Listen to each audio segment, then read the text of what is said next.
Be Frankie. Yeah, I'm striving for greatness, trying to make it out. We're stuck in the matrix. Yeah, I'm striving for greatness, trying to make it out. We're stuck in the matrix. Yeah, I'm striving for greatness, trying to make it out. We're stuck in the matrix. Yeah, I'm striving for greatness, trying to make it out. We're stuck in the matrix.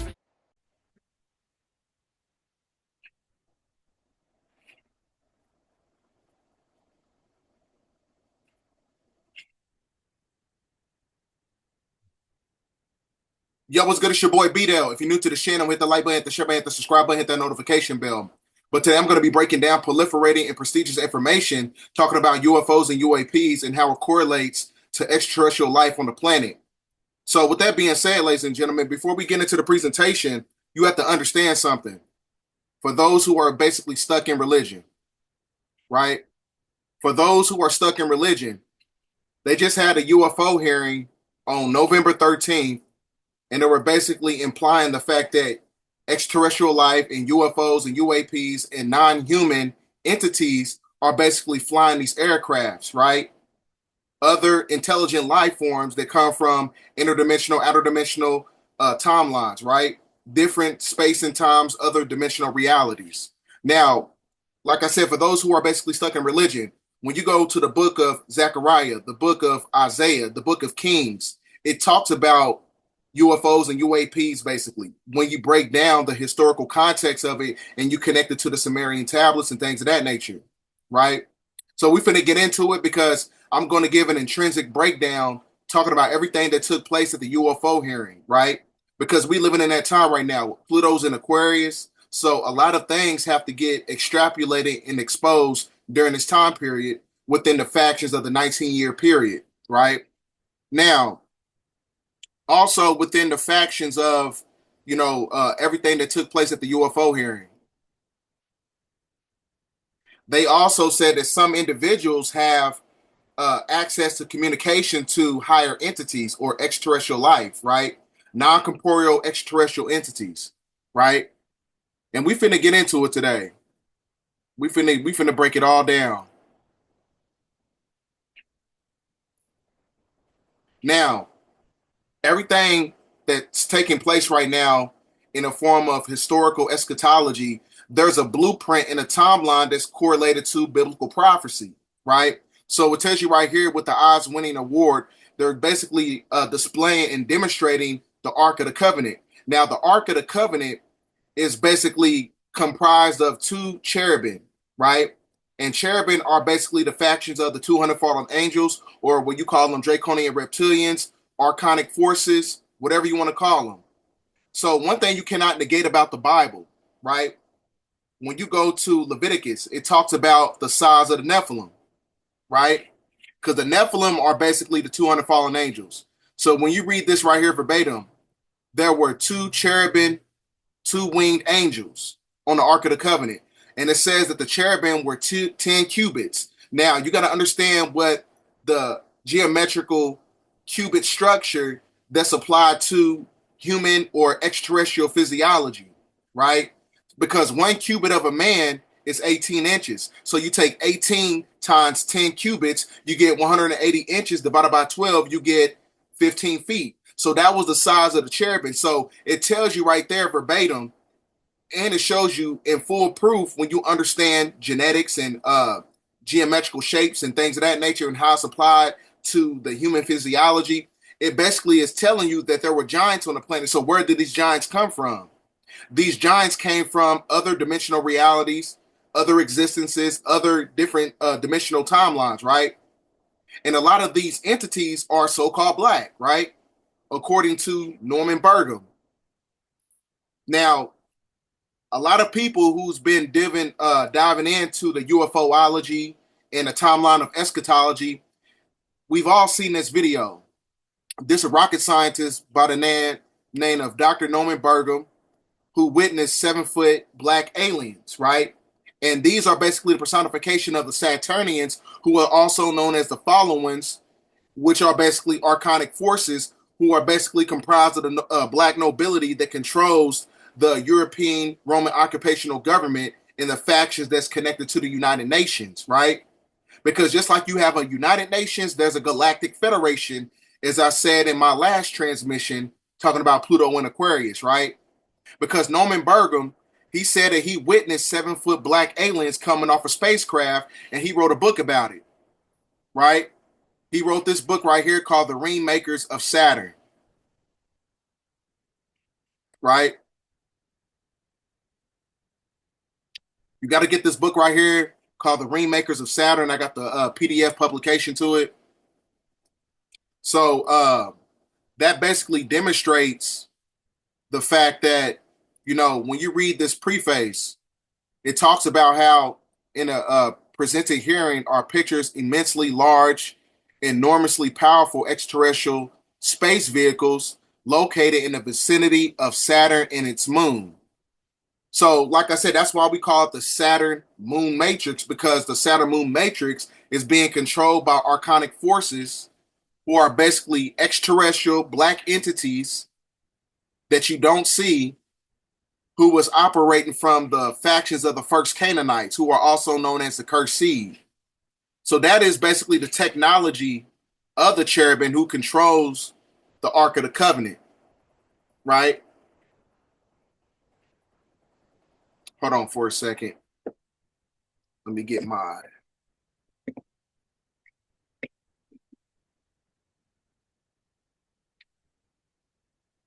Okay. Now we back in the ball game. Now it shows you right here. It talks about the cherubim. The cherubim are 200 fallen angels. 200 fallen angels are archonic forces. Archonic forces are Saturnians. So Saturnians are basically the negative factions of the Anunnaki that went against the order of Anu.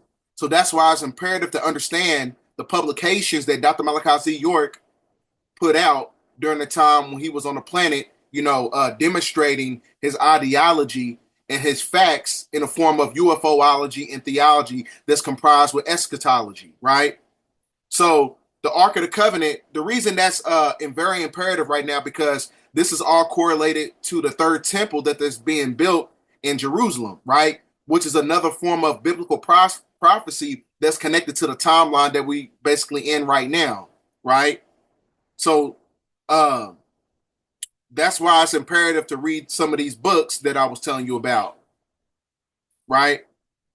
You got to read these books by Norman Burgum, but I'm going to show you these books before we get into the presentation, and it's going to demonstrate everything in the UFO hearing, and I'm going to break it down, you know, surgically, so you guys can get a clear clarification about what's taking place on the planet in real time, and that it's imperative for you to step away from the religion, because the religion is hiding the real truth about extraterrestrial existence and UFOs. So read this book, Ringmakers of Saturn. Read this book by Dr. Malachi Z. York called Planet Risk, Elihoon.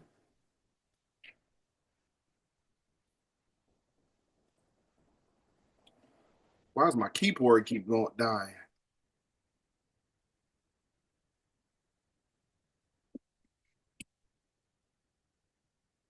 Then you got this book right here called The Void of Darkness. Then you got another book called Extraterrestrials and UFOs.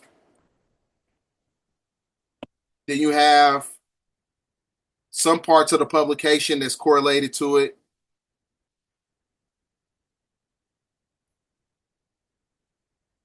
And it's talking about, we're going to get into this as we get through the presentation, but those are some of the books. I'll take some of the screenshots so you can understand what's going on when it comes to the metaphysical information, talking about UFOs and highly technological civilizations and things of that nature.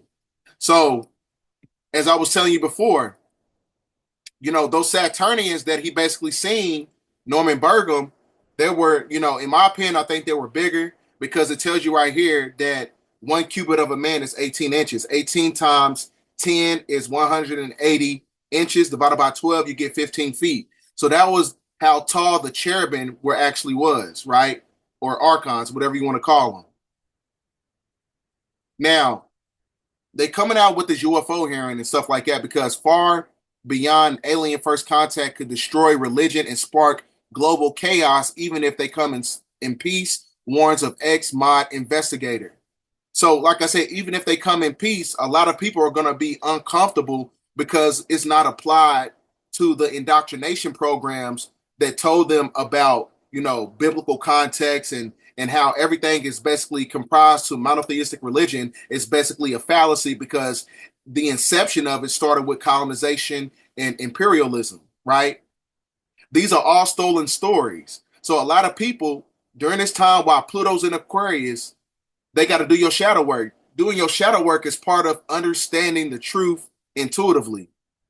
That's a part of your shadow work, right? Is to unlearn everything that was propagated by the Western civilizations, right?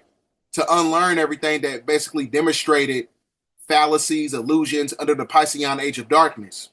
So that's why it's important to understand like the timeline that we're living in, because a lot of people, a lot of y'all who are stuck in this religion, when a lot of this stuff start to go on, you're not going to understand like what's taking place. You're going to feel like you've been lied to, and it's going to make you go crazy, right? So while Pluto's in Aquarius, this is the time to demonstrate shadow work through self-realization to where you can tap into the energy of the heart chakra, which is connected to the form of authenticity, right?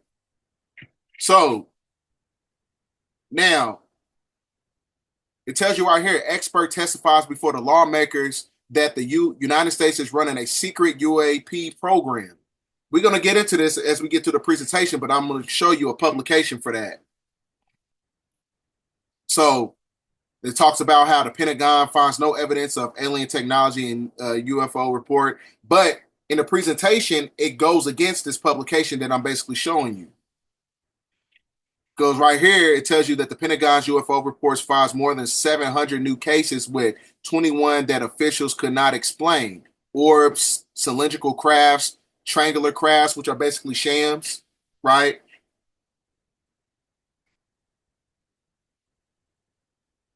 We finna break it all down today.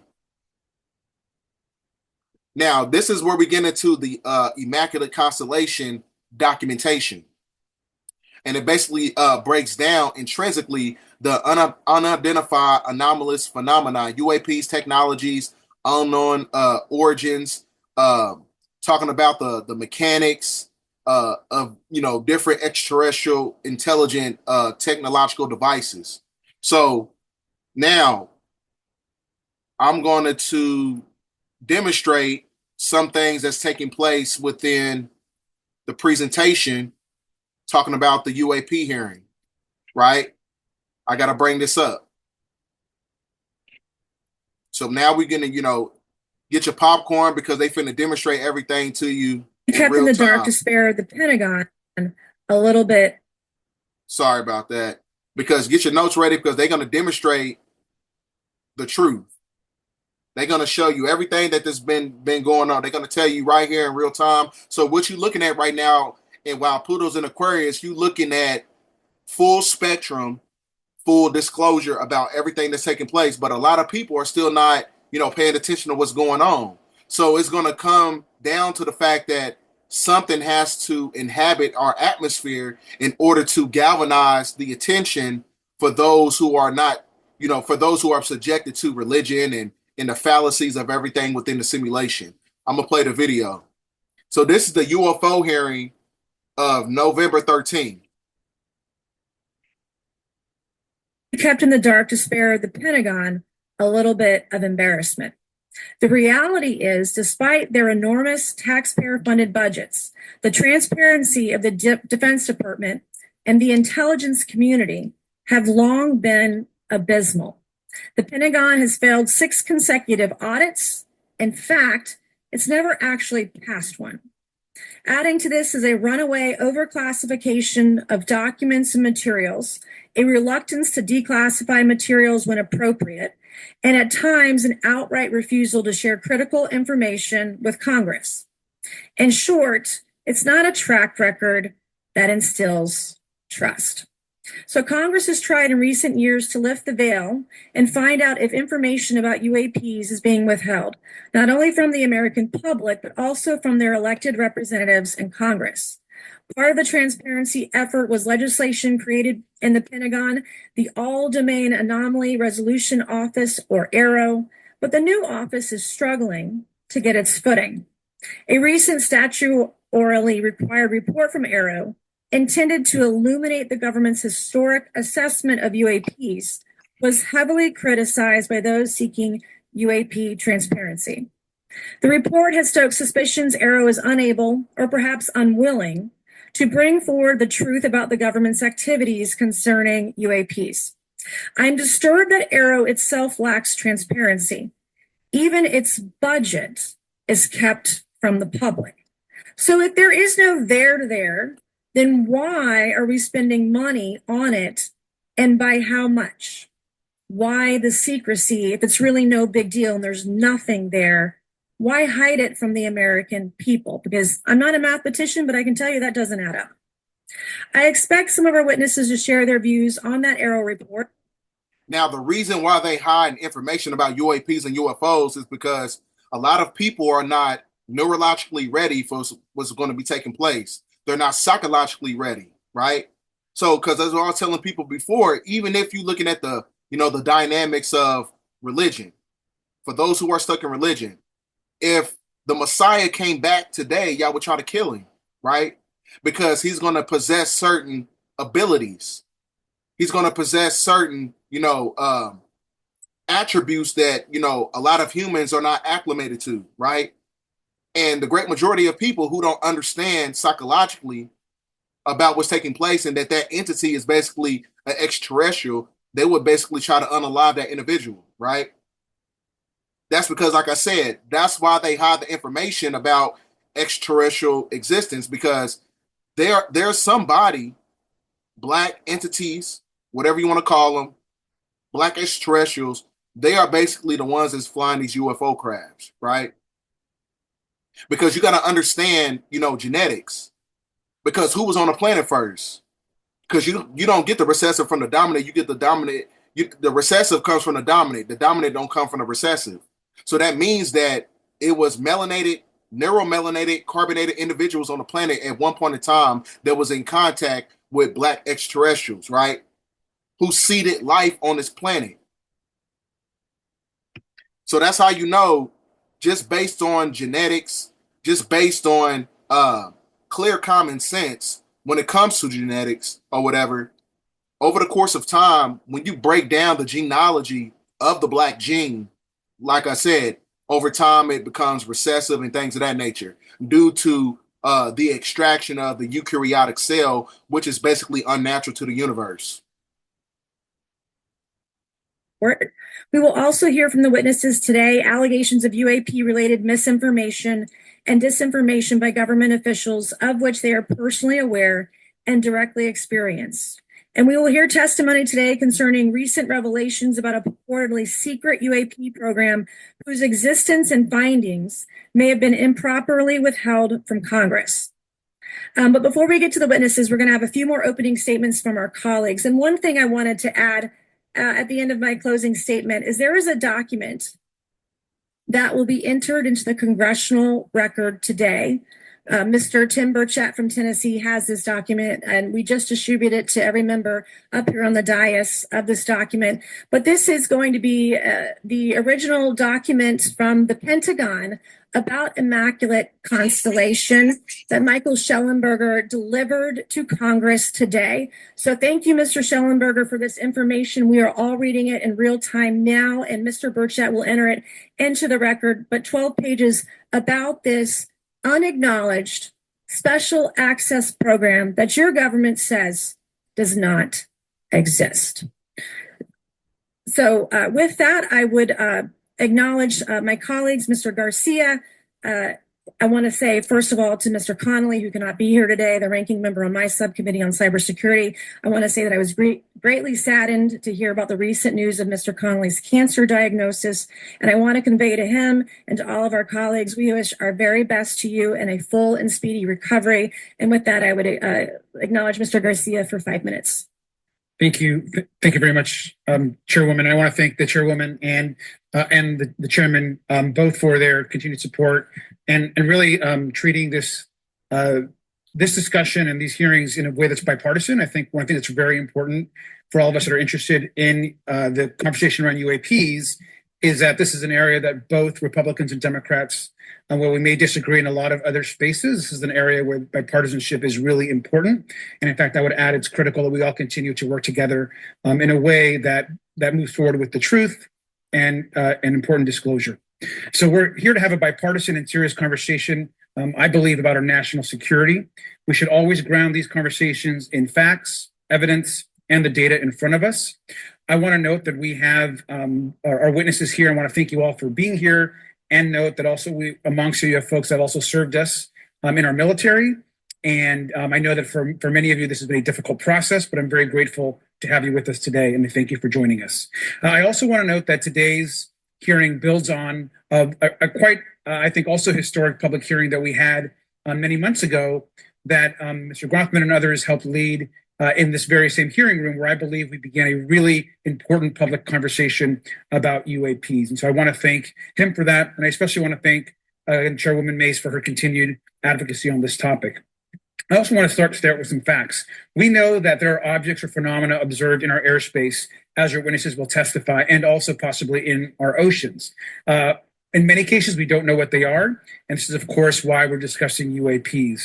Now, notice he said in the oceans. Now, they just found a new different landmass within the factions of our ocean that I think it said something about, it's about 400 feet, I believe, or whatever. But they found a new body of water inside of our ocean, just like the Emerald Tablets say, as above, so below, because we live in cycles within cycles. So whatever's taking place on a macro level is happening on a microcosmic level as well, according to our planet. The All-Domain Anomaly Resolution Office, AARO, has reported hundreds of UAPs that remain, quote, uncharacterized and unattributed, and which, quote, appear to have demonstrated unusual flight characteristics or performance capabilities and require further analysis. This is our own AARO office. Now, we shouldn't prejudge what they might be. I'm certainly not going to. We need evidence. But what we are detecting things, and we know that we don't understand them, and this is worth investigating. Now, the American people have legitimate questions, and I believe it's critical that Congress should help address them. This is about the truth and science and facts. Now, transparency and faith in our institutions is vital in a good democracy. Now, I'm proud to say that this hearing will build on that important bipartisan work, and I want to thank everyone for being involved, including members of our committee. Now, in our last hearing in July, we heard testimony that a significant number of pilots of major airlines have witnessed UAPs as well, but have no real confidential way of reporting them to the government. We heard that commercial pilots who encounter UAPs may be hesitant to speak openly due to stigma or fear of retaliation. We also know that AARO has reported that, and I want to quote, that most reports still reflect a bias towards restricted military airspace, a result of reporting from military personnel and sensors present in such areas. And so the lack of ability for civilian pilots raises real safety concerns and limits our ability to understand UAPs. This is a particular piece of this conversation that I am very interested in. Now, our last hearing inspired us to introduce the Safe Airspace for Americans Act, joined by Chairman Grothman, Chairwoman Mace, and a bipartisan group of co-sponsors. I see some of our leaders from Safe Airspace for Americans Act here, and that would create a safe reporting for UAP process, which we want to continue to do. Now, members of both parties and senior officials in multiple administrations have now taken an interest in this issue. Mainstream media, in many cases, is beginning to take more of an interest in this issue, and we should all be proud to carry that work and build confidence for the American people. I believe we can always be more transparent. To me, this hearing and others are simply about the truth and getting to the facts of what these UAPs actually are. It's very important that we show that Democrats and Republicans in Congress can work together to cut through misinformation and look for a serious and thoughtful way to have the discussion in public. Many of us have also called for additional public hearings to discuss UAPs. This should be a topic that continues on throughout the Congress so we can gather more information, data, and work with the relevant agencies to gather more information. Finally, I just want to add that those that are here on this dais, many of us have participated also in classified briefings as well, and where we have also gained a lot of important, I think, and interesting information, at least I personally have. And so with that information, we want to continue today's hearing, and I thank all of our witnesses for being here. And with that, I'd like to yield back. Thank you, Mr. Garcia. And I'd now like to recognize Mr. Grothman for a 5-minute introduction. Thank you. Good morning. I'd like to thank. That's another thing. You see all those people there. If all this was fake, because like I said, during the time of the Great Awakening period, and while Pluto's in Aquarius, they got to give you the truth about what's going on the planet during this time period. Because like I said, the end at the close of an age, the end of the Piscean age of darkness, now we're in the age of Aquarius. The age of the Aquarius is the golden ratio of the true light. So they got to give you everything in full spectrum, right? This is not a joke. You know what I'm saying? A lot of people are just kind of like, at odds about situation because they don't understand everything, psychologically. So automatically, because of their indoctrination, they're basically going to have resistance against certain information. Thank our witnesses for being here one more time. This is a topic I've been interested in since 8th grade. I'd like to thank Ms. Mace for working with me on this topic and for making this a joint subcommittee hearing. Last year, the Subcommittee on National Security, the Border and Foreign Affairs held an historic hearing to understand the potential national security risk of unidentified anomalous phenomena, or UAPs. We heard from former Navy Commander David Fravor, who shared firsthand experience with a UAP he engaged while on duty in the Pacific. We learned from David Gresh, a former member of the intelligence community, who revealed the supposed existence of secret government programs hidden from congressional oversight. Additionally, former military pilot Ryan Graves informed us of the limited ways in which the military and commercial pilots can report UAP sightings. Since that last hearings, I've led several briefings with government agencies to deepen my understanding of these issues. First, the Department of Defense Inspector General's office informed us that the Department of Defense does not have a streamlined process for service members to report UAP activity.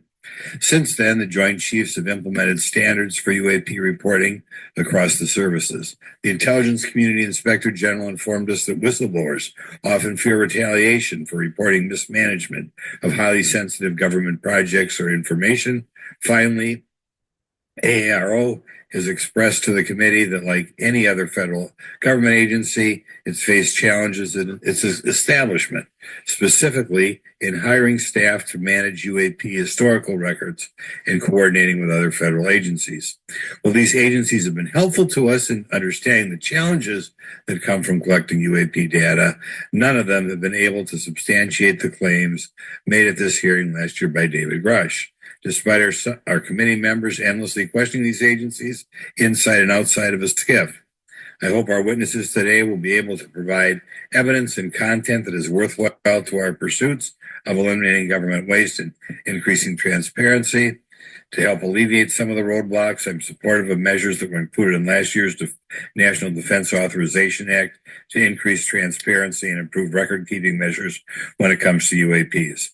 But I believe there's still more work to go. I co-led the Safe Airspace for Americans Act with Ranking Member Garcia, which requires the Federal Aviation Administration to develop procedures to collect UAP data from civilian aviators. I look forward to working with members of Congress to see that this legislation and other UAP legislation crosses the finish line. I'm deeply alarmed by the reporting of the massive drone swarm that flew over Langley Air Force Base in Virginia last December. Langley is the home of the 1st Fighter Wing, which maintains half of the F-22s in the U.S. Air Force inventory.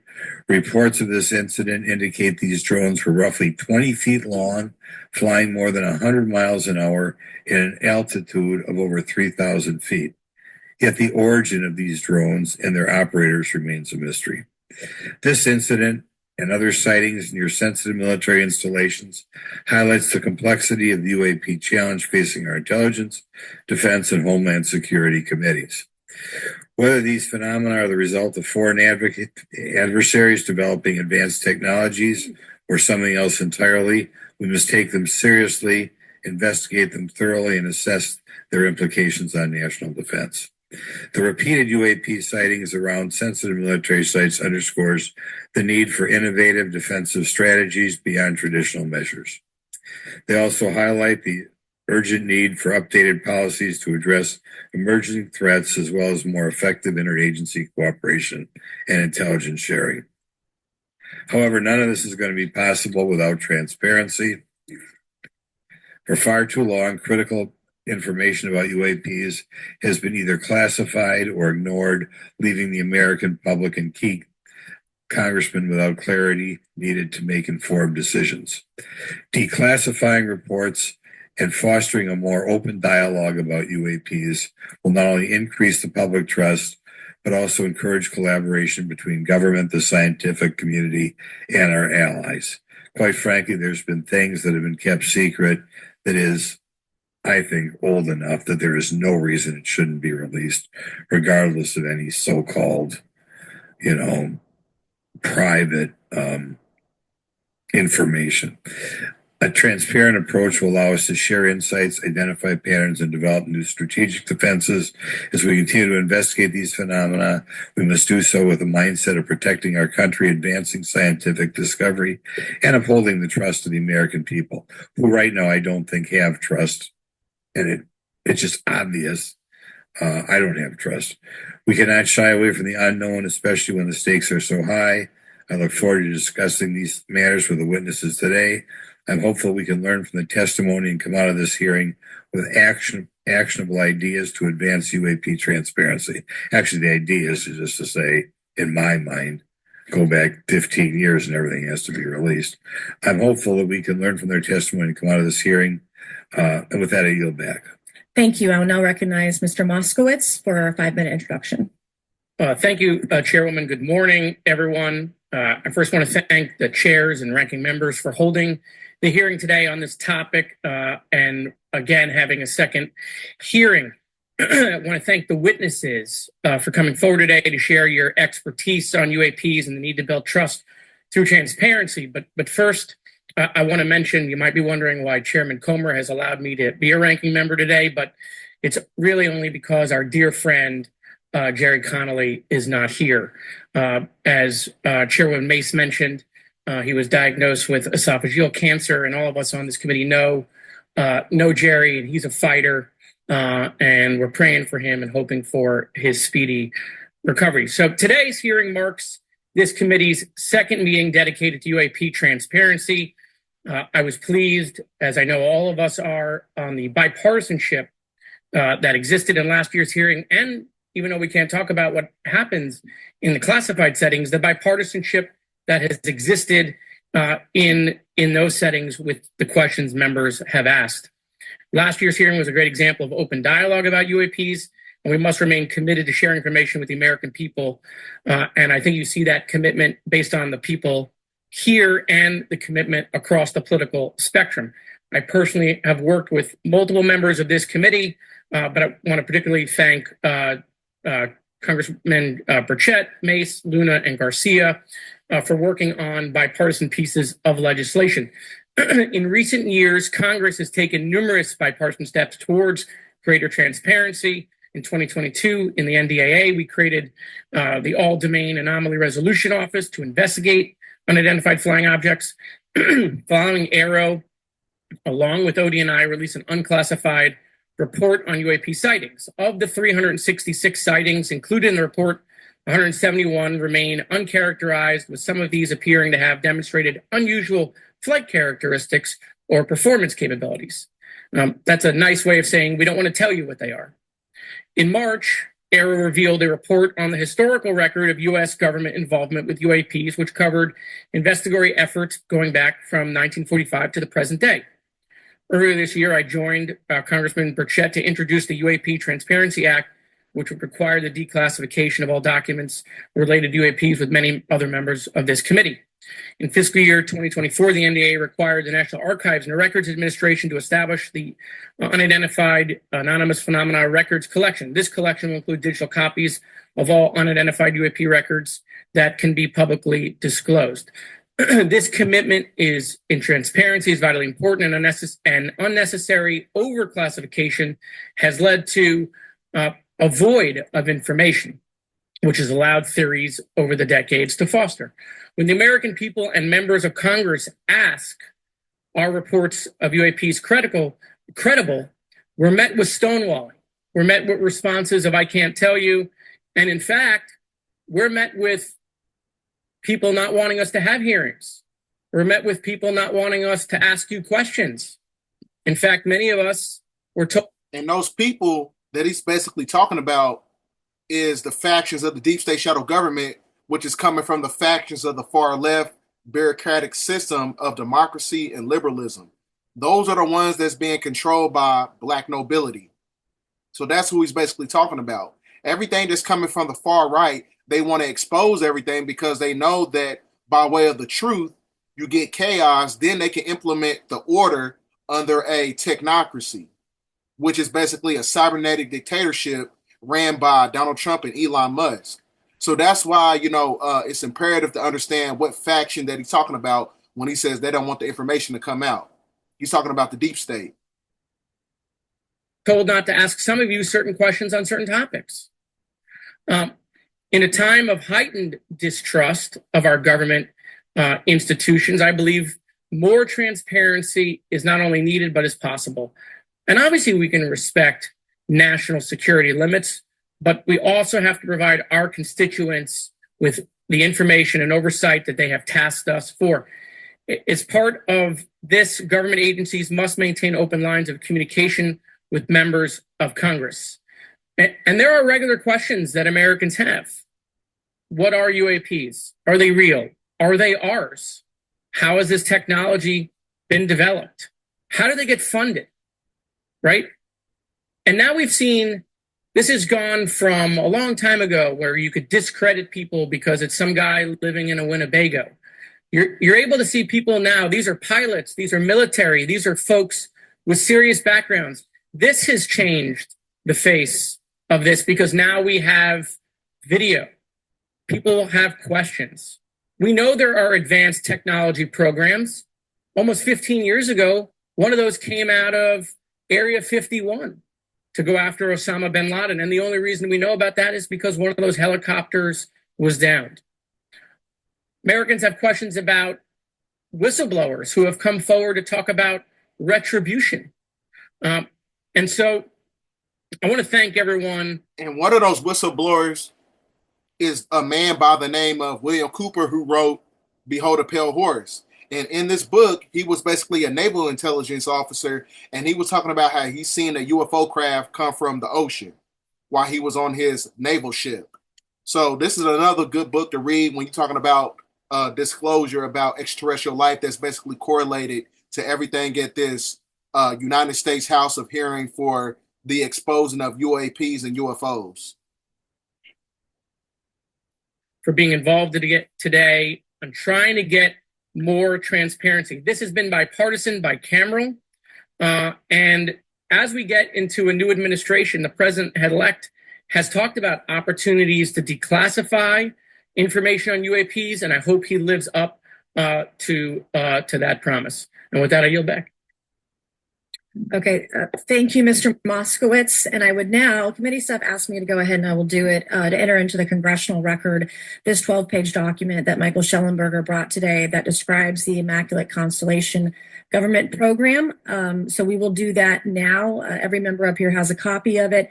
The first section talks about the unacknowledged special access program called Immaculate Constellation. And the second section about... I'm going to pause this for a second because the Immaculate Constellation document is really just giving you a brief synopsis about everything that's taking place within the factions of the UAP, the unidentified anomalous phenomenon that's taking place. So you got the Section 1, Acknowledged Special Access Program, Immaculate Constellation. Talks about the type of vehicles, USG, imagery, intelligence. It's really just breaking down all the information and the platforms and the technology that's taking place within the factions of those unidentified objects, right?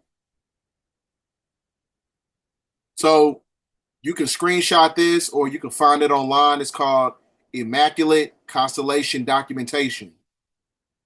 Section 3, Defense Human intelligence reporting, common UFO UAP shapes observed in defense human database. So it tells you right here they got a sphere, a disc, a saucer, oval, tic-tac shape, cylindrical crafts, gives you details on the speed, the signatures, the color spectrums, right? The surface details, behaviors, atmospheric phenomenon, biological effects, and the irregular boomerang, arrowhead, triangular shape extraterrestrial spacecrafts. So it really gives you a rundown. And then it shows you declassified imagery of the emulation of the UFOs.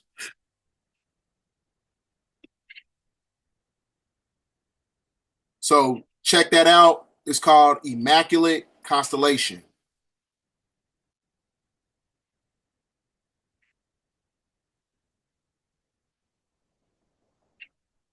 USG imagery intelligence, and Representative Luna just told me if I say Immaculate Constellation, I'll be on some list, maybe a FISA warrant. So come at me, bro, I guess. But without objection, entered in the record. All right. So next, we will introduce our witnesses for today's hearing. Thank you so much for being here. Our first witness is retired Rear Admiral Tim Gallaudet, who retired from the U.S. Navy and is now the Chief Executive Officer at Ocean STL Consulting. Our second witness is Mr. Lou Elizondo, a former Department of Defense official and author of a recent bestseller book about UAPs. Our third witness is Mr. Michael Schellenberger, founder of the newsletter Public and author of a recent journalistic piece about special access programs, including one widely identified as Immaculate Constellation. I swear the staff wants me on a list. Okay. And our last witness today is Mr. Michael Gold, a former NASA official who is also a member of the NASA UAP Independent Study Team. Welcome, everyone. We are pleased to have you today. Pursuant to Committee Rule 9G, the witnesses will please stand and raise your right hands.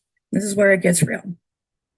Do you solemnly swear to affirm that the testimony that you are about to give is the truth, the whole truth, and nothing but the truth, so help you God? Let the record show that the witnesses. You know what's crazy about, everything that's connected to politics and, civics, and everything is connected to the factions of, religion. Because one thing you got to understand is that everything they basically do is basically inverted. It's a inversion process to the point where they basically contradict themselves. Okay, they're talking about swearing to God on the panel while at the same time talking about UFOs. Now, make that make sense. That's like multiplying any number by zero. Why are you talking about, religious dynamics that's connected to the political system while at the same time you're talking about UFOs, right? So somebody's lying about something, and it has to be the religion, because if you talking about UFOs and extraterrestrial life in existence at a political Congress hearing, that basically eradicates the whole process of why you have to swear in about you telling the truth, right? That was just kind of, something I didn't understand, which is kind of weird. Is all answered in the affirmative. We appreciate all of you being here today and look forward to your testimony. Let me remind the witnesses that we have read your written statements and they will appear in full in the hearing record. You guys may be seated. Please limit your oral statements to 5 minutes. As a reminder, please press the button in front of you so the microphone is turned on so that everyone in the room, members included, can hear you. When you begin to speak, the light in front of you will turn green. After 4 minutes, the light will turn yellow. When the red light comes on, your 5 minutes has expired, and we would ask that you please wrap it up. So I will first recognize Rear Admiral Gallaudet to please begin your opening remarks. Thank you, Chairwoman Mace, Chairman Grothman, Ranking Members Connolly and Garcia, and members of the committee. Thank you for this opportunity to testify today regarding unidentified anomalous phenomena, or UAP. Confirmation that UAPs are real came to me in January of 2015 when I was serving as the commander of the Navy Meteorology and Oceanography Command. At the time, my personnel were participating in a pre-deployment naval exercise off the U.S. East Coast. It included the USS Theodore Roosevelt Carrier Strike Group, and this exercise was overseen by the United States Fleet Forces Command, led by a 4-star admiral who at the time was also my superior officer. During this exercise, I received an email on the Navy's secure network from the operations officer of U.S. Fleet Forces Command. The email was addressed to all the subordinate commanders, and the subject line read in all capital letters, "Urgent Safety of Flight Issue." The text of the email was brief but alarming, with words to the effect, "If any of you know what these are, tell me ASAP. We are having multiple near mid-air collisions, and if we do not resolve this soon, we are going to have to shut down the exercise." Attached to the email is what is now known as the Go Fast video, captured on the forward-looking infrared sensor of one of the Navy F-A-18 aircraft participating in the exercise. The now declassified video showed an unidentified object exhibiting flight and structural characteristics unlike anything in our arsenal. The implication of the email was clear. The author was asking whether any of the recipients were aware of classified technology demonstrations that could explain these objects. Because the DoD policy is to rigorously deconflict such demonstrations with live exercises, I was confident this was not the case. The very next day, that email disappeared from my account and those of the other recipients without explanation. Moreover, the commander of Fleet Forces Command and the operations officer never discussed the subject. Even during weekly meetings specifically designed to address issues affecting exercises like the one in which the Theodore Roosevelt Strike Group was participating. This lack of follow-up was very concerning to me. As the Navy's chief meteorologist at the time, I was responsible for reducing safety of flight risks. Yet it appeared to me that no one at the flag officer level was addressing the safety risks posed by UAPs. Instead, pilots were left to mitigate these threats on their own without guidance or support. I concluded that the UAP information must have been classified within a special access program managed by an intelligence agency. That is a compartmented program that even senior officials, including myself, were not read into. Last year's UAP hearing before this oversight committee confirmed that UAP-related information is being withheld from senior officials and members of Congress. And just this week, I learned from former DoD official Chris Mellon that satellite imagery of UAP from a few years ago still has not been shared with Congress. Equally concerning, last year's UAP hearing also revealed that elements of the government are engaged in a disinformation campaign to include personal attacks designed to discredit UAP whistleblowers. Having never signed a non-disclosure agreement regarding UAPs, and now as a private citizen, I've become an advocate for greater UAP transparency from the government. The continued overclassification surrounding UAPs has not only hindered our ability to effectively address these phenomena, but has also eroded trust in our institutions. While I applaud previous bipartisan legislation passed by Congress concerning UAPs, a more comprehensive approach is needed to address the broader implication of UAP on public safety and national security, as well as the socioeconomic opportunities that open UAP research could unlock. Therefore, I recommend Congress take the following action, which I believe will receive bipartisan support. First, establish robust oversight of the executive branch's management of UAP information by directing key officials, beginning with the director of the DoD's All-Domain Anomaly Resolution Office, to provide comprehensive briefings on what the government knows about UAP and does not know. Two, enact the provisions of the UAP Disclosure Act that establish a UAP Records Review Board to ensure independent oversight, transparency, and accountability in the government's handling of UAP information. And three, strengthen the UAP Disclosure Act and future reauthorizations with provisions that mandate a whole-of-government approach to addressing UAP. In closing, I will share my personal reasons for speaking out on this topic. First, as a former science agency leader, having led the National Oceanic and Atmospheric Administration, I've always sought the truth in human knowledge and thought. Now that we know UAP are interacting with humanity, and these include unidentified submerged objects in the ocean, we should not turn a blind eye, but instead boldly face this new reality and learn from it. Additionally, at a time when leaders in government leave much to be desired, I feel obligated to show moral leadership on this issue of UAP disclosure by validating the credibility of the courageous men and women who have come out as witnesses and whistleblowers to expose the truth. My speaking out has encouraged others to do the same, and it's my hope over time that a number of your constituents will want to know the truth and about UAP, and this number will increase to such an extent that the congressional action I've just recommended will become inevitable. Thank you, and I look forward to your questions. Thank you. I will now recognize Mr. Elizondo for his opening statement. Greetings, Chairwoman Mace, Chairman Grothman, ranking members Connolly and Garcia, and members of the committee. It is my honor and privilege to testify before you on the issue of unidentified anomalous phenomenon, formerly known as UFOs. On behalf of our brave men and women in uniform and across the intelligence community, as well as my fellow Americans who have awaited this day, thank you for your leadership on this important matter. Let me be clear. UAP are real. Advanced technologies not made by our government or any other government are monitoring sensitive military installations around the globe. Furthermore, the U.S. is in possession of UAP technologies, as are some of our adversaries. I believe we are in the midst of a multi-decade. You see what he said right there? He said right there verbatim that they're real and they're not being flown by the government. But you also, like I said in my last transmission, you do have UFOs that is basically being comprised and created by the Majestic 12 that was working in tandem with, Hitler, right?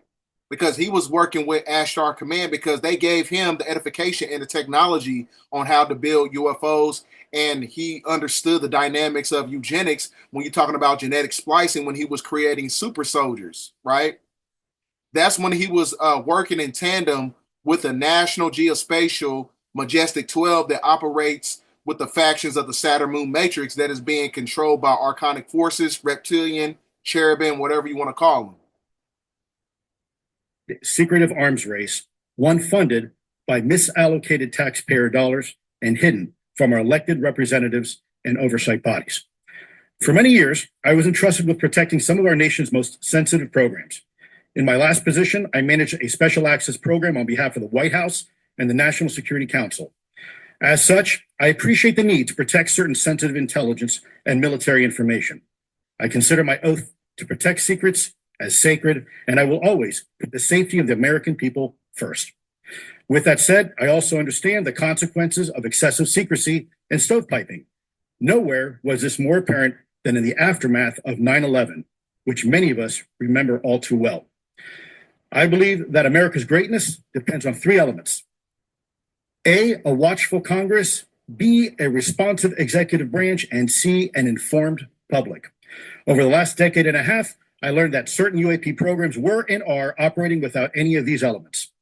Although much of my government work on the UAP subject. You notice he said they weren't working with the elements of the executive branch because the executive branch is being engineered and controlled by the deep state shadow government, which is why they pass executive orders to basically manipulate the law, which is a form of a dictator ideology, right? So that's how they was using the executive order to basically redact all the information through the executive branch about UFOs and UAPs. Still remains classified. Excessive secrecy has led to grave misdeeds against loyal civil servants, military personnel, and the public, all to hide the fact that we are not alone in the cosmos. A small cadre within our own government involved in the UAP topic has created a culture of suppression and intimidation that I've personally been victim to, along with many of my former colleagues. This includes unwarranted criminal investigations, harassment, and efforts to destroy one's credibility. Most Americans would be shocked to learn that the Pentagon's very own Public Affairs Office openly employs a professional psychological operations officer as the singular point of contact for any UAP-related inquiries from citizens and the media. This is unacceptable. Many of my former colleagues and I have provided classified testimony to both the Department of Defense and the Intelligence Community Inspector General. And many of us have subsequently been targeted by this cabal with threats to our careers, our security clearances, and even our lives. This is not hyperbole, but a genuine fact, and this is wrong. Listen what he's saying. To fix these problems, I propose three principal actions. First, Congress and the President should create a single point of contact responsible for a whole-of-government approach to the UAP issue. Currently, the White House, CIA, NASA, the Pentagon, Department of Energy, and others play a role, but no one seems to be in charge, leading to unchecked power and corruption. Second, we need a national UAP strategy that will promote transparency and help restore the American public's trust at a time when the public's trust is at an all-time low. This strategy should include a whole-of-government approach, including the academic and scientific communities, the private sector, and our international partners and allies. Third, Congress should create a protected environment so whistleblowers desperate to do the right thing can come forward without fear. As it currently stands, these whistleblowers suffer because of stigma, a code of silence, and concerns about retaliation. These whistleblowers should be encouraged to come forward in ways that protect them against any forms of retaliation. Policies and procedures should ensure that protection. And for those who refuse to cooperate, it is up to the members of this committee and the other lawmakers to wield their subpoena power against hostile witnesses and prevent additional government funding to those UAP efforts that remain hidden from congressional oversight. In closing, we as Americans have never been afraid of a challenge. In fact, we thrive on them, whether it's eradicating polio or going to the moon. We don't run from a challenge, we take it head on. To the incoming administration and Congress, I say to you, we need immediate public transparency. And this hearing is an important step on that journey. If we approach the UAP topic in the same way as we as Americans have met other challenges, we can restore our faith in our government institutions. Together, we can usher in a new era of accountable government and scientific discovery. I believe that we as Americans can handle the truth. And I also believe the world deserves the truth. Thank you, esteemed members of Congress, for your time today. It is profoundly appreciated by many. Thank you. I ask unanimous consent for Representatives Ogles of Tennessee and Boebert of Colorado to be waived onto the subcommittee for today's joint subcommittee hearing for the purpose of asking questions. Without objection, so ordered. I would now like to recognize Mr. Schellenberger for his introductory remarks. Chairwoman Mace, Chairman Grothman, Ranking Member Connolly, Ranking Member Garcia, members of the subcommittees, thank you for inviting my testimony. One of Congress's most important responsibilities is oversight of the executive branch in general and the military and intelligence community in particular. Unfortunately, there is a growing body of evidence that the U.S. government is not being transparent about what it knows about unidentified anomalous phenomena, and that elements within the military and the IC are in violation of their constitutional duty to notify Congress of their operations. President-elect Donald Trump. See, that's why Donald Trump, he signed the Second Declaration of Independence on July the 4th of 2020, right after, during the process of the time when we was basically shut down. That was the restoration of the Republic, because the restoration of the Republic has to be facilitated by truth, right? So that's why they're having these UFO hearings. Full disclosure. And former President Barack Obama have both said that the government has information about UAPs that it has not released.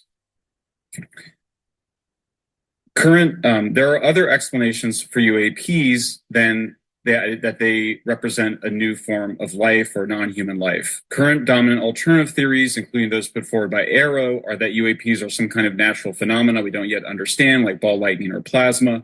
They could also be part of some new U.S. or foreign government weapons programs, such as drones, aircraft, balloons, CGI, hoaxes, or birds. Whatever UAPs are, Congress must be informed, as must the people of the United States. We have a right to know what UAPs are, no matter what they are. However, we now have existing and former U.S. government officials who have told Congress that Arrow and the Pentagon have broken the law by not revealing a significant body of information about UAPs, including military intelligence databases that have evidence of their existence as physical craft. One of those individuals is a current or former U.S. government official acting as a UAP whistleblower. This person has written a report. This is the report that says the executive branch has been managing UAP NHI issues without congressional knowledge, oversight, or authorization for some time, quite possibly decades. Furthermore, these individuals have noticed anytime that you hear anything about the executive branch, just know that it's dealing with the deep state shadow government trying to hide and redact information, right? Understand that. Revealed the name of an active and highly secretive DoD unacknowledged special access program, or USAP. The source of that document told me that the USAP is a strategic intelligence program that is part of the U.S. military family of longstanding, highly sensitive programs dealing with various aspects of the UAP problem. The new UAP whistleblower claims that the U.S. military and IC database includes videos and images taken using infrared, forward-looking infrared, full-motion video, and still photography. The report that was just shared with Congress says Immaculate Constellation serves as a central or parent USAP that consolidates observations of UAPs by both tasked and untasked collection platforms. Immaculate Constellation includes high-quality imagery intelligence and measurement and signature intelligence of UAPs, the whistleblower's report adds. The sources of this intelligence are a blend of directed and incidental collection capabilities, positioned in low Earth orbit, the upper atmosphere, as well as military and civilian aviation altitudes and maritime environments. The report to Congress details in detail various UAPs, including spheres, orbs, disks, saucers, ovals, triangles, boomerang, arrowhead, and irregular organic. The report describes various incidents found in the human intelligence databases. One involved orbs surrounding and forcing an F-22 out of its patrol area. In another incident, the crew of a Navy aircraft carrier watched a small orange-red sphere rapidly descend from a high altitude of 100 to 200 yards directly above the flight deck of the CVN, or aircraft carrier. And since my reporting on this Immaculate Constellation last month, another source came forward who told me that they saw a roughly 13-minute long, high-definition, full-color video of a white orb UAP coming out of the ocean approximately 20 miles off the coast of Kuwait. It was filmed from a helicopter. Then halfway through the video, the person said the orb is joined by another orb that briefly comes into the frame from the left before rapidly moving again out of the frame. The person discovered the video on SIPR, the Secure Internet Protocol Router Network, which the DoD uses to transmit classified information. A leading UAP researcher who utilizes the Freedom of Information Act to find out what the government knows, John Greenwald, told me last year that the U.S. government had been increasingly denying his request for UAP information. He has been doing FOIA requests for 27 years and has an archive of 3 million pages. The government has for decades denied any interest in UFOs, he told me, but the documents that he has assembled show that behind the scenes, it was a completely different story. Contrary to the hopes of many advocates of transparency, the government has been restricting more information since the leak of 3 UAP videos in 2017. The DoD organization AARO has been labeling many documents with a B7 exemption, which Greenwald says does not make any sense. They're stating that anything AARO does is involved in law enforcement investigation, which allows AARO to not release it. Greenwald says that the DoD has denied the existence of a UAP and ATIP-related records on multiple occasions, only to acknowledge them after an appeal was filed. He added that the Naval Air Systems Command in March 2022 stated they found no additional UAP videos. It seems strange that they had 3 and only those 3, but other requests have been filed by the Black Vault, that's John Greenwald's group, to seek out more places UAPs might be hiding. Then in September 2022, the Navy admitted that the UAP-related videos and photographs existed, but denied the request in full for their release, saying that the requested videos contain sensitive information that are classified and exempt from disclosure. The DoD will deny things on a Monday and then admit to it on a Friday, said Greenwald. He said the government can and does release videos that protect secret methods of capturing it. They fall back on the sensitive platform excuse a lot, he said. However, the on-screen information can be blurred and scrubbed. The metadata can be removed. I'll show you this example here. This is a presentation from the UATP task force. This is completely absurd. It's nuts, this level of censorship, of redaction on a document. It shows the redaction of how many reports they've collected, for how many years. 2 of the 3 potential explanations are blacked out. The Pentagon, the intelligence community is treating us like children. It's time for us to know the truth about this. I think that we can handle it. Thank you very much. Thank you. I would now like to recognize Mr. Gold for 5 minutes. Thank you, Chairwoman Mace, Chairman Grothman, Ranking Members Connolly and Garcia, Representative Moskowitz, and distinguished members of both subcommittees. I'm grateful to all of you, as well as your intrepid staff, for the opportunity to testify, and would like to begin by discussing courage. Courage is what it takes to tackle this topic, and courage in the face of adversity is what I see in front of me, beside me, and behind me. Per my introduction, I am currently the Chief Growth Officer at Redwire Space and have had several leadership positions at NASA. That being said, I want to be clear that I am speaking exclusively on my own behalf and not for Redwire, NASA, or any other organization. However, I am here today to speak out for science. Science requires data, which should be collected without bias or prejudice. Yet, whenever the topic of UAP arises, those who wish to explore the phenomena are often confronted with resistance and ridicule. For example, members of the NASA UAP Independent Study Team, particularly those in academia, were mocked and even threatened for simply having the temerity to engage in the study of UAP. Our best tool for unlocking the mystery of UAP is science, but we cannot conduct a proper inquiry if the stigma is so overwhelming that just daring to be part of a NASA research team elicits such a vitriolic response. Therefore, one of the most important actions that can be taken relative to exposing the truth of UAP is to combat the stigma. And this is where I believe that NASA can be eminently helpful. The NASA brand is synonymous with hope, optimism, and credibility. If you were to take a walk down the National Mall, you would immediately see the NASA logo on t-shirts, hats, and bumper stickers. Few federal agencies enjoy this kind of popularity. I've never seen anyone wearing an Office of Personnel Management t-shirt, which is why NASA could play such an influential role. Specifically, NASA could, with relatively little cost and effort, host symposia on UAP, or even just participate in existing panels examining the topic.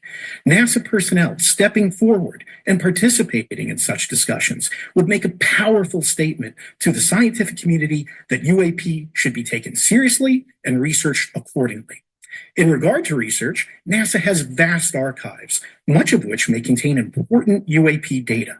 Again, for relatively little cost and effort, NASA could create an AI or ML algorithm that could search the agency's archives for anomalous phenomena. I suspect that such an effort would not only result in information that will help us to understand UAP, but could result in data that will assist in other areas of scientific inquiry, such as anomalous weather or meteorite activity. Beyond its existing archives, NASA could act as a clearinghouse for civilian and commercial UAP data. During my work on the UAP Independent Study Team, it quickly became evident that there is no clear or well-publicized process for civilian pilots to report UAP sightings.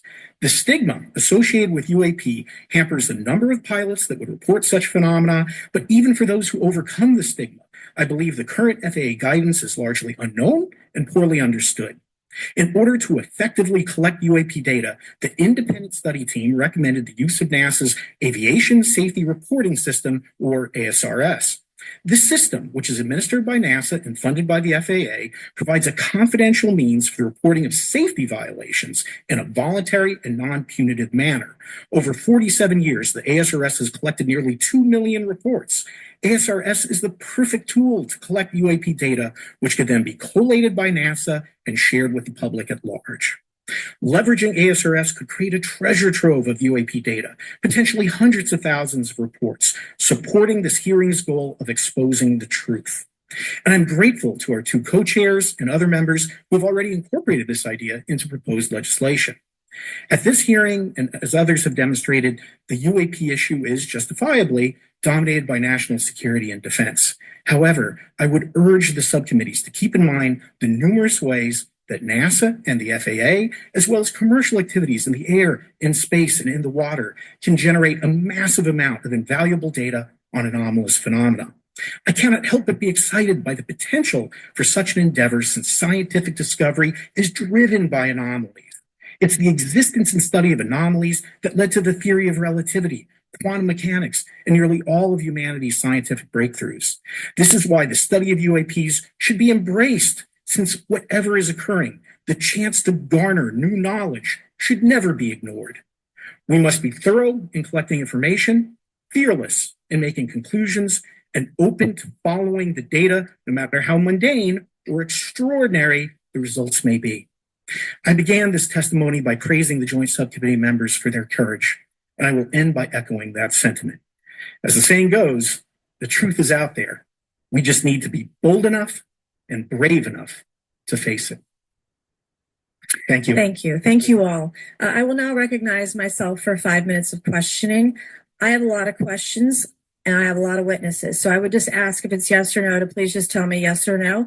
If it requires more than that, be very succinct, because I would like to go down the line and ask as many questions as possible. So for the Admiral this morning first, former DoD official Chris Mellon reached out to you about satellite imagery from 2017 that depicts a UAP. What were the dates in 2017 when this occurred? I can't share with you the details, ma'am, but I can do it in a closed setting. And I can also tell you the agency that wrote a report on it. Okay, so who has the imagery? I can tell you that in a closed setting.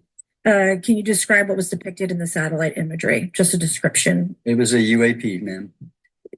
That's it? No other description? The The term that the analysts used, they call it the button. It was a disc-shaped object.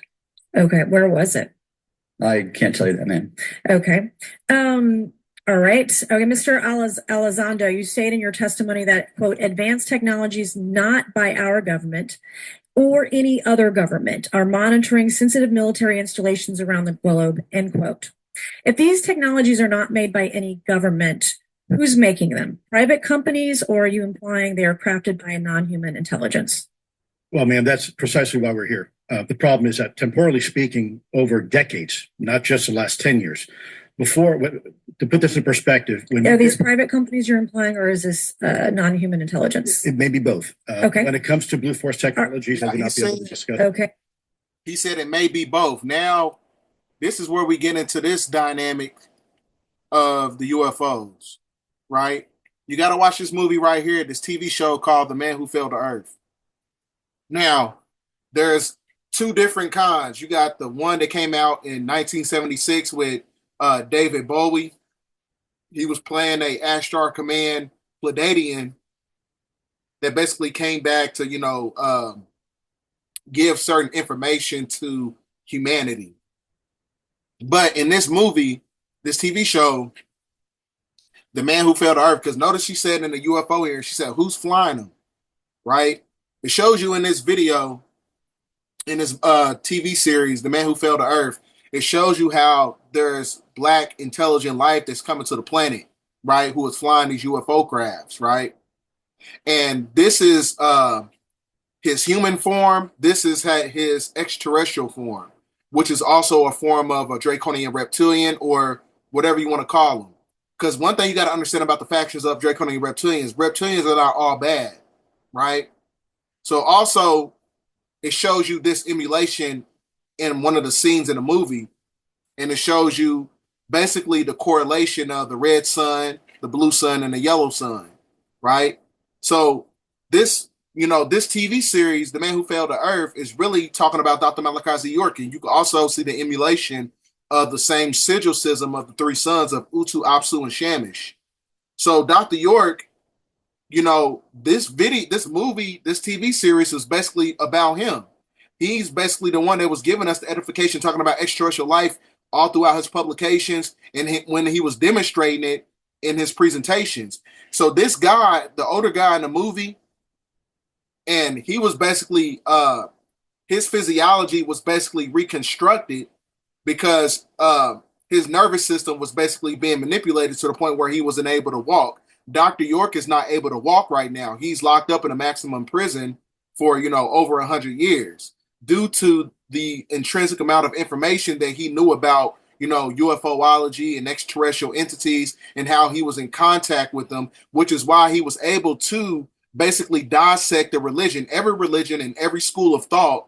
When you're talking about monotheism, theology, philosophy, he broke everything down and brought you all the way back to the real information, which is basically a form of UFOlogy and extraterrestrial existence. So this older guy that you're looking at right here is basically an emulation of Dr. York. That's who that guy's supposed to be playing, because in the TV series, he was basically showing you the supersonic acoustic frequencies on how to basically open up portals and other dimensional realities. So it's not a coincidence that all this stuff is basically in alignment to what's taking place. So I had to, give you that demonstration there for a second. Now back to the hearing. Okay. Are you read into secret UAP crash retrieval programs? We would have to have a conversation in a closed session, ma'am. I signed documentation 3 years ago that restricts my ability to discuss specifically crash retrievals. I submitted for my book through the DOPSR process, which took a year for it to be reviewed. And what is in the book is what I was told I'm allowed to talk about. Has the government conducted secret UAP crash retrieval programs? Yes or no? Yes. Okay. Were they designed to identify and reverse engineer alien craft? Yes or no? Yes. Does the U.S. government have any reverse? Okay, we already answered that question about retrieval programs. Do any U.S. contractors have the same? I would prefer to address in a closed session, ma'am. Okay. In your book, you mentioned government employees who've been injured by UAPs placed on leave and receiving government compensation for their injuries. Is that correct? That is correct. How can the government deny we have recovered craft if they're paying people because they've been injured by recovered craft? Man, that's a great question. That's why I think we're here again, because I've seen the documentation by the U.S. government for several of these individuals who have sustained injuries as a result of a UAP incident. It's a crazy idea, right? The hypocrisy and the logic. Okay, Mr. Schellenberger, I'm going to say it again to be very clear. Immaculate Constellation. What's its mission and how are they funded? Its mission is to, as I stated, its mission is to, it's an unacknowledged special access program. Its mission is to document UAPs. Okay, and do you, for your story and your report, do you have more than one credible source? I do. Sourcing, okay. I do. And then why do you believe your sources to be credible? How do you judge the veracity of the documentation you've been provided about this program? I checked the sources and they are who they say they are. They are current or former government officials. Mm-hmm. I want to also add that I did not specify that they were Defense Department employees. I didn't specify the agency nor the gender. Would they have included non-government employees, people that aren't employed by the government? These are, I'm comfortable saying that these are government or previously government employees. Any of them currently employed by a private contractor or private contractors? I'd rather not say. Okay. What's the key takeaway, just a few seconds, about the Immaculate Constellation document you provided us today? I think that what the American people need to know is that the U.S. military and intelligence community are sitting on a huge amount of visual and other information, still photos, video photos, other sensor information, and they have for a very long time. And it's not those fuzzy photos and videos that we've been given. Those very clear, high resolution. How many visuals, graphics, videos, photos? I mean, I've been told hundreds, maybe thousands. I mean, I also wanted to say, because there was some conversation around concern around the revealing of these materials, revealing the source collections, but some of these are shot from helicopters using normal videos of oceans. I just think that's absurd that somehow you're going to be revealing some secret U.S. technology by revealing that you've photographed orbs off the coast of Kuwait. Okay, thank you. I have 8 seconds. Mr. Gold, did the NASA Independent Study Team get briefed on what you call OSAP? Very quickly. I flagged the Advanced Aerospace Weapons System Application Program to our chair and our DFO. We did not get briefed, but I believe it is definitely worth looking into. That was probably the largest UAP review effort ever, and I think produced a lot of interest data, including revealing Nimitz. I don't know if my fellow witness Lou might want. He did yeoman's work on it. Might want to comment. Okay. All right. I'm going to turn to Mr. Moskowitz, who will be recognized for 5 minutes of questioning. Thank you, Madam Chairwoman. So, Mr. Gold, you gave a whole diatribe for a couple of minutes about UAPs, science, data collection, stigma. A lot of non-believers in all of this would just ask a very simple question. Why? Why is it so hard? Right? Like, why are people, anytime they ask, why are they always thwarted? Why are they always judged? Why is they always have misinformation spread? Why is there always retribution? Why is it always met with an ear? What's the why? If it doesn't exist, why is it such a problem? I think if you go through the history of science, Representative, it is always difficult for breakthroughs and new information, regardless of whether it's UAP or any other kind of discovery. And in science, we're supposed to be open, but when you break with the orthodoxy of what's believed, whether it's Galileo saying that the Earth doesn't rotate or the Earth rotates around the sun or the sun doesn't rotate around the Earth, it's always challenging for new beliefs. And the more extraordinary those discoveries, then the more extraordinary those new beliefs, it's very difficult. So I think this is natural. There's natural conservatism that when it comes to science, but this issue in particular has been very difficult where, again, even to attempt to study it becomes problematic. But every hearing like this, every news report, every video, documentaries, I was privileged to be part of something Dan Fair is putting together. I think many of us have interviewed for it, documentary over 30 different government officials. Every brick in the wall will help get us closer to getting to the truth. I appreciate that. Mr. Elizondo, is that correct? Sure. I want to put I'm a recovering lawyer, so I'm going to put my hat on for a second. You said you signed a document. Love that. Who gave that to you? The U.S. government, sir. Okay, you have a copy of it? It is stored in a SCIF right now. I do not have possession of it. The U.S. government does. What department of the U.S. government gave you this document? I will say the Department of Defense. Unfortunately, I can't say in this forum much more than that. You specifically said the document said you can't talk about crash retrieval.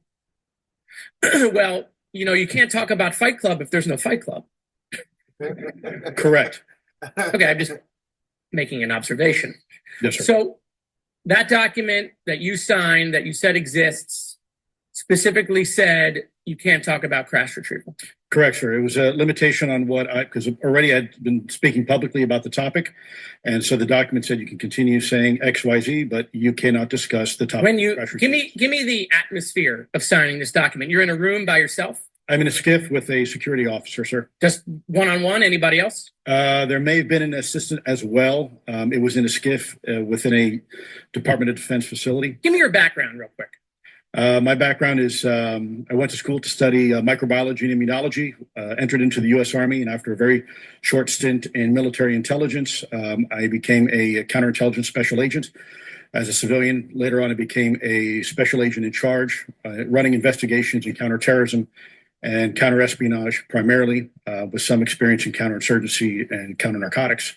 And then in 2009 timeframe, when I came back to the Pentagon after a tour with the Director of National Intelligence, I quickly became part of a program that was originally called OSAP that evolved into the program now called ATIP, which is where those videos that we now see, the Go Fast, the Gimbal, the FLIR, that was part of our effort, sir.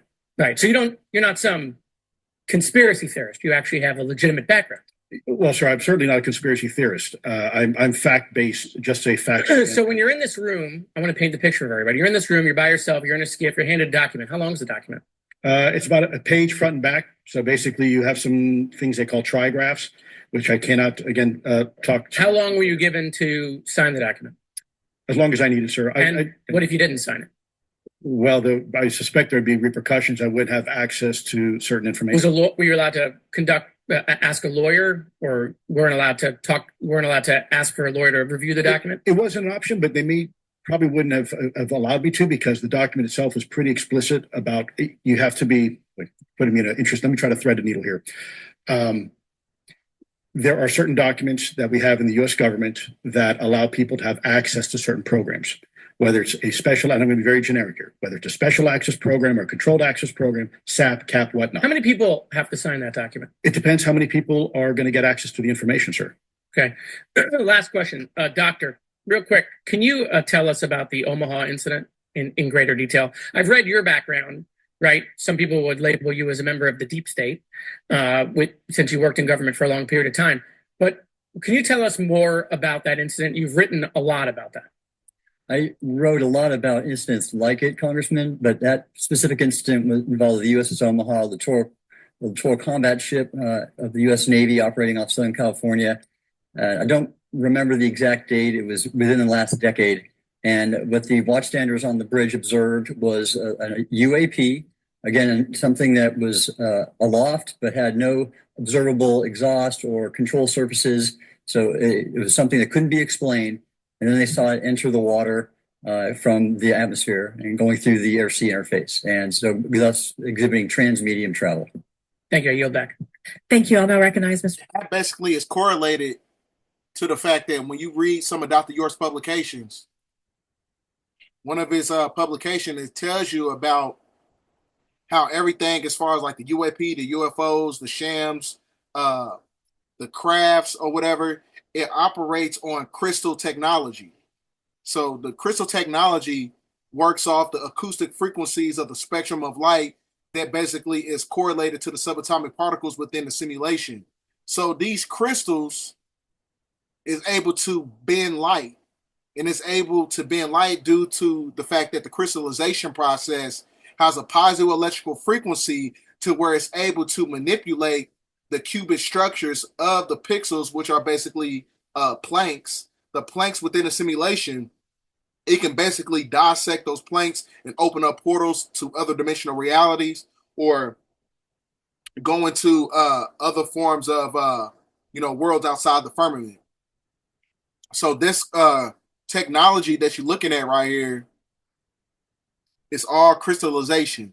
They work on crystal technology. That's why the great majority of, the shams and everything that's being flown by real extraterrestrials and not by the government, they have different color lighting. They have a jasper red light, reddish orange, apple green, green lights, which is the Ethereum frequency, yellow lights, which is connected to the ninth topaz. Then you have uh, chrysolite. Uh, then you have a deep reddish brown lights, Ceridius. You know, all these lights or whatever. You know what I'm saying? Crystal technology. And most of those crafts come from the water, just like he was basically demonstrating.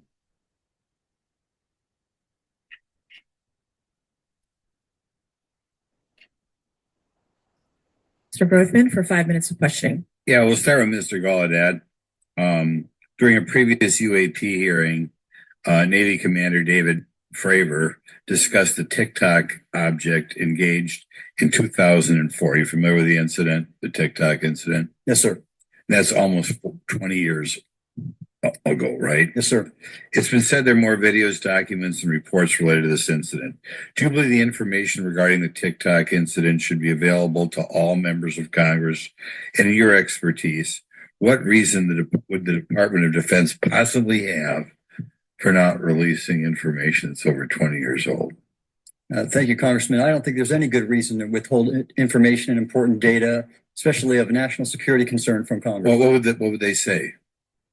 I will speculate, sir, that they don't want to share that kind of information because it reveals weaknesses in our ability to monitor and protect our airspace. Okay. In your written testimony, you claim last year's UAP hearing before this oversight committee confirmed that UAP related information it's not being withheld, but that elements of the government are engaging in a disinformation campaign to include personal attacks designed to discredit UAP whistleblowers. Could you elaborate on that statement a little? Yes, sir. Earlier this year, I met with the DoD's All-Domain Anomaly Resolution Office, and what I thought would be a 90-minute meeting just to meet with leadership turned out to be an hours-long influence operation on me, where they attempted to convince me of the validity of the very flawed and error-ridden historical records report. In addition, they tried to have me question very valid UAP reports like the Tic Tac incident, and even coming to stating possibly that the Tic Tac was American technology. And then, of course, if you ask David Fravor or Alex Dietrich, the two witnesses, they were convinced it was otherwise.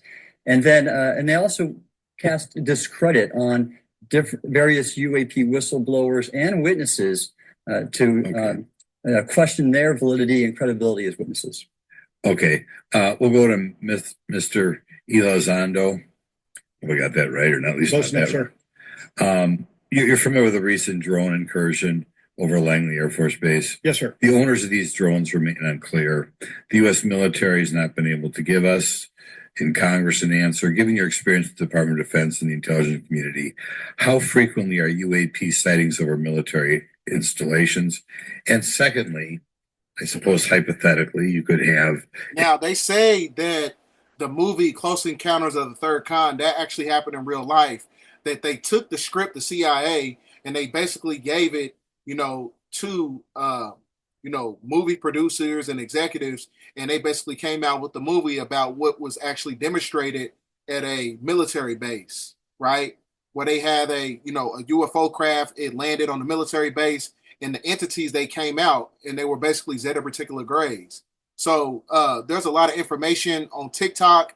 There's a woman that's basically talking about it. I was going to incorporate it in this video, but I couldn't find the video. But it's somewhere on her TikTok page. So, but most definitely, a lot of stuff that you see in the movies, because as I was telling you before, the CIA has an office in Hollywood. Hollywood has an office in the CIA. So a lot of the stuff that you see in the movies actually took place in real time, but the information was redacted due to the fact it was being comprised of the factions of the executive branch that was basically shielding off and hiding in information, shadow banning information, talking about UFOs and UAPs and other intelligent life forms.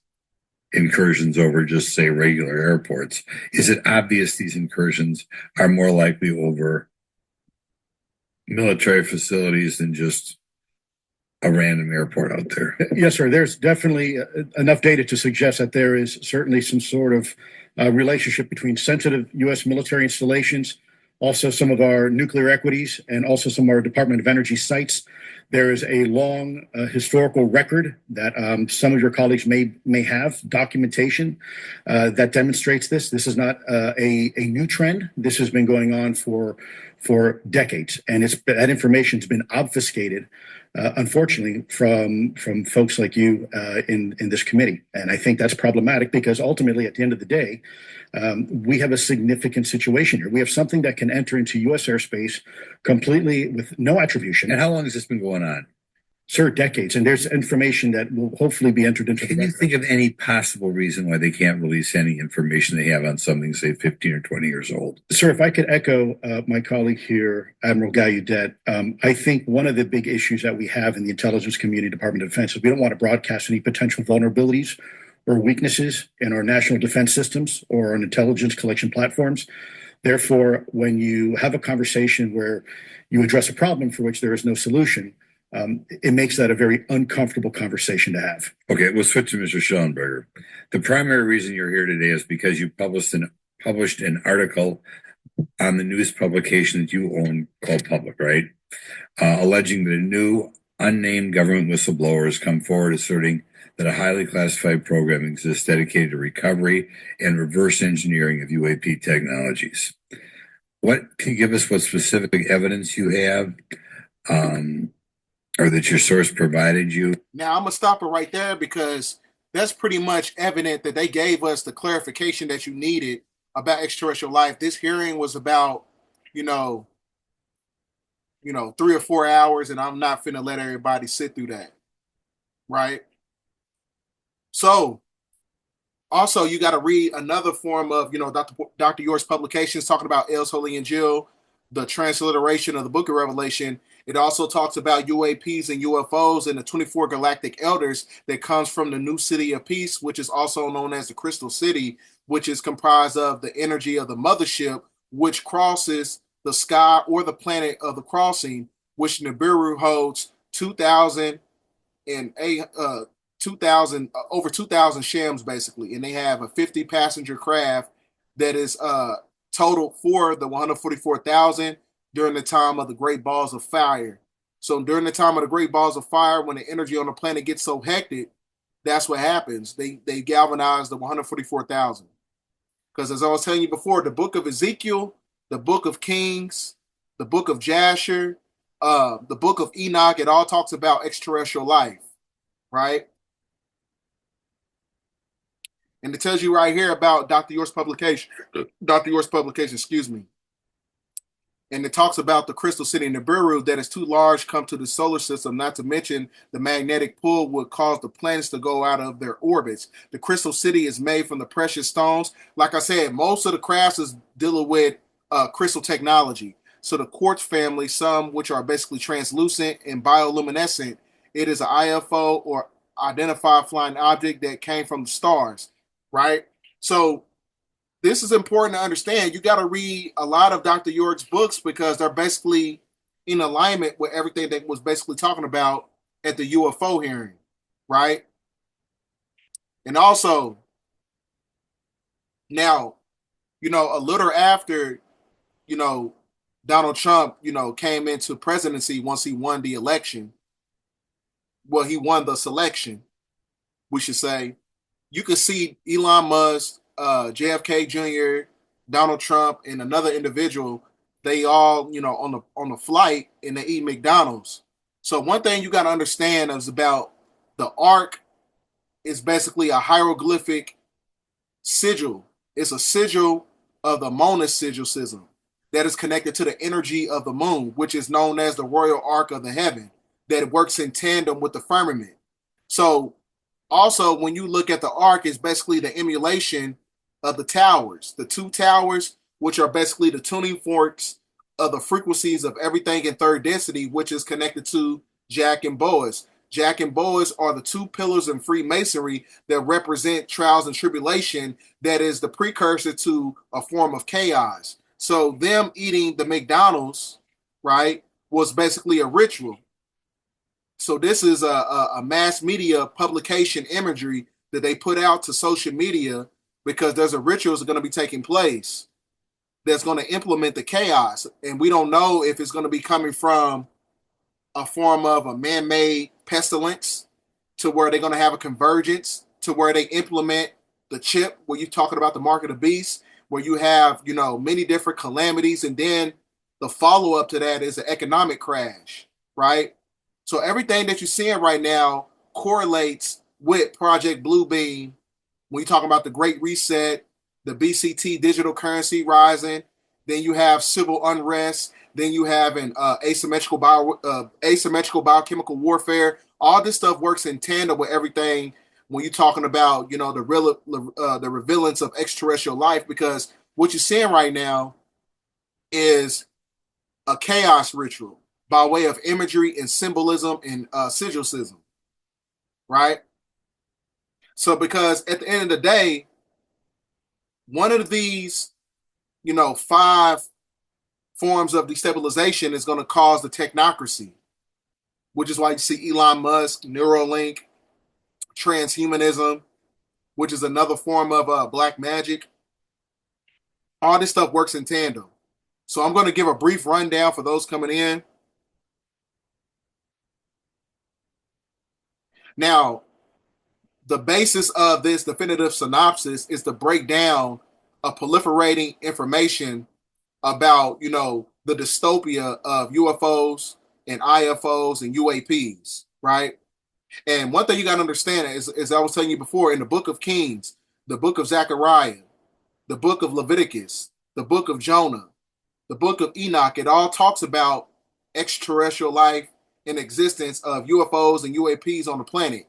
But you have to read it with a supreme spiritual eye. It doesn't say it verbatim, but when you read between the lines in a lot of these historical contexts and in the biblical context of it, it basically demonstrates the ideology that UFOs and extraterrestrial life basically exist. Now, what you're looking at right here is the cherubim. This is basically a replica of the Ark of the Covenant that is going to be introduced to the third temple of Jerusalem. So this is all biblical prophecy. Everything that you see that's connected to biblical prophecy is connected to the cherubim. The cherubim are the 2 winged angels made up of gold that is on the lid of the Ark of the Covenant. Now, it tells you the size of the cherubim, which is connected to Deuteronomy and Leviticus. Now, it says the cherubim were 10 cubits. 1 cubit of a man is 18 inches. You take 18 times 10, you get 180 inches. Divided by 12, you get 15 feet. That was the size of the cherubim or the Nephilim. Nephilim comes from the Hebrew word Nephala. Nephala equals fallen angel, which is basically an archonic force. An archonic force, which is basically the Saturnians that Norman Berger was talking about when he said he witnessed 7-foot black aliens, which I think they were bigger. They were probably about 12 to 15, 10 feet tall, right? So this is why it's imperative to understand the Bible intuitively and not look at it from a westernized perception, because from beyond, the alien first contact could basically destroy religion and spark global chaos, even if they come in peace, warns ex-mod investigator. So that's why it's important to step away from the religion, because the religion is basically putting an encryption on your ascension processes on how to unlearn everything that was basically being projected by a form of indoctrination that's connected to the curriculum of the education system and the theological programs that's inside, monotheistic religion. So that's why it's important to understand that everything that's taking place within the UFO hearing is translated to the fact that it's a form of eschatology that works in tandem with biblical prophecy, because everything that's operating from a place of chaos, because Pluto is now in Aquarius. So since Pluto's in Aquarius, they're giving you the documentation about the Immaculate Constellation that works in tandem with the National Geospatial Emergency Act. And it also works in tandem with the Majestic 12. The Majestic 12 that is comprised of the Draconian Reptilian, Zeta Reticuli, right? And you're talking about the green beret and the black beret. It all correlates to this movie, The Man Who Fell to Earth, right? So what you're seeing right now, let me talk to you guys right now.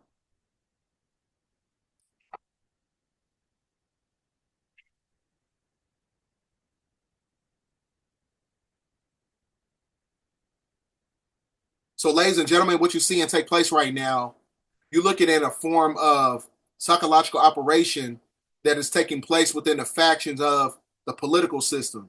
And the reason that I say that is because, like I said, since we're in the age of Aquarius, while Pluto is in Aquarius, they have to give you the truth. Now, it's up to you to basically use your discernment and distinguish what's real and what's fake, right?